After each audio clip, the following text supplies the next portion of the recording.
माहेरी एकटीच गेली, धोंडा खायला बोलवलं नाही म्हणून पत्नीला मारहाण. नगर जिल्ह्यातील घटना. माहेरी एकटीच गेली तसंच धोंडा खायला बोलवलं नाही म्हणून वकील पत्नीला शिवीगाळ करत लाकडी दांड्यानं मारहाण करण्यात आली. या प्रकरणी पतीसह तिघांविरुद्ध श्रीरामपूर शहर पोलीस ठाण्यामध्ये गुन्हा दाखल करण्यात आला आहे. याबाबत व्यवसायानं वकील असलेल्या कावेरी अभिजित शिंगोटे राहणार जुने काळभैरव मंदिराजवळ कसबापेठ पुणे यांनी फिर्याद दिली आहे. फिर्यादीनुसार दिनांक 25 मे रोजी दुपारी 3:30 वाजण्याच्या सुमारास त्या माहेरी श्रीरामपूर येथील पूर्णवाद पथ मुळा प्रवाराजवळ वॉर्ड क्रमांक 7 श्रीरामपूर इथं असताना पती अभिजित शिंगोटे यांनी मोबाईलवर संपर्क साधला.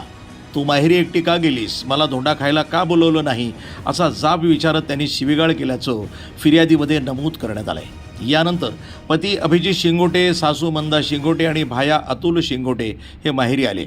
त्यावेळी वाद वाढल्यानंतर अभिजित शिंगोटे यांनी घरासमोर पडलेला लाकडी दांडा उचलून फिर्यादीच्या उजव्या पायावर आणि डोक्यावर मारहाण केल्याचा आरोप करण्यात आला आहे. या मारहाणीमध्ये फिर्यादी जखमी झाल्याचं सांगण्यात आलं आहे. दरम्यान वाद सोडवण्यासाठी फिर्यादीची आई, शेजारी हे धावून आले असता अतुल शिंगोटे यांनी शिवीगाळ करत तू नांदायला येऊ नको, आलीस तर जिवंत सोडणार नाही अशी धमकी दिल्याचाही आरोप फिर्यादीमध्ये करण्यात आला आहे. तसंच मुलगा आणि मुलीला जबरदस्तीनं घेऊन गेल्याचंही तक्रारीत नमूद करण्यात आलं. या प्रकरणी अभिजित शंकरराव शिंगोटे, मंदा शंकरराव शिंगोटे आणि अतुल शंकरराव शिंगोटे सर्व राहणार पाचेगाव, तालुका नेवासा यांच्या विरुद्ध गुन्हा दाखल करण्यात आला आहे. वृत्तसंपादन विभाग, न्यूज टुडे 24, अहिल्यानगर.